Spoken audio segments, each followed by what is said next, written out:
我大家一起卤猪蹄，用红卤。今天我用一个花卤做一个卤鸡爪。卤鸡爪我们要用到一个核心的小料包。接下来我们就配置小料包。卤鸡爪好吃不好吃，香不香，重点就看这个小料包的配置。这个小料包里有小茴香、桂皮、八角以及花椒等等一系列的香料配制而成，具体比例我已经打在屏幕上了。今天我教大家做黄卤鸡爪。这个黄卤所谓的黄从哪里来呢？我们选用天然食材黄栀子。黄栀子提前用刀配碎，再使用，它效果更好。然后装入料包中，炸紧后放入清水中稍微冲洗一下，去其灰尘和杂质。你看这个颜色立马就出来了。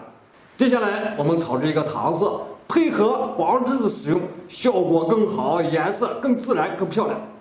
锅内加入少许油，加入冰糖，炒到冰糖融化，炒的同时一定要不停翻动。炒这个糖色也可以用白砂糖，但是冰糖炒出来的糖色着色率更高。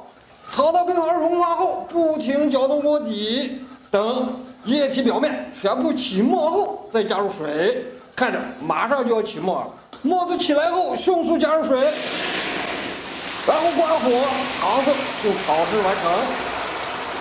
做这个卤鸡爪，我们还要熬制一个油，这个油加到卤汤里，卤出来的鸡爪看着油润有卖相，而且吃到嘴里润口不柴。菜籽油和鸡油按2:1的比例，如果开火烧到融化，鸡油融化后加入葱姜，小火慢慢炸，去除油的油腥味。炸到微黄，捞出葱姜，捞出的葱姜千万不要倒，放凉后我们装入香料包中。刮火后，这样我们的料油就制作完成。所有准备工作完成，接下来我们卤鸡爪。买回来的鸡爪，我们提前去掉指甲，用清水浸泡，收拾干净。提前准备好一锅高汤，高汤的教学我们前期视频有，烧开，然后加入黄栀子包和糖色，搅拌均匀后，再加入盐和我们的香料包，下鸡爪，然后放上上篦子，用碗压住，然后顺着锅边加入我们熬好的油，全程用小火。如果用大火卤的话，卤出来的鸡爪外形不完整，皮容易烂。15分钟时间到，关火，然后浸泡20分钟。如果你想口感更绵软一些，可以煮到20分钟再关火。泡制时间到，起锅，捞出篦子，捞出料包，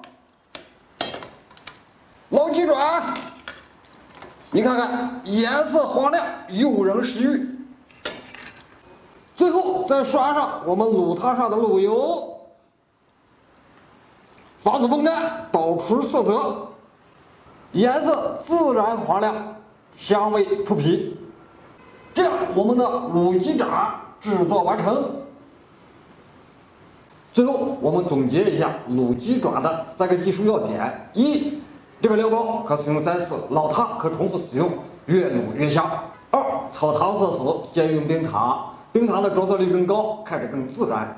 3，卤鸡爪时全程用小火，把控好时间，保持鸡爪的完整性。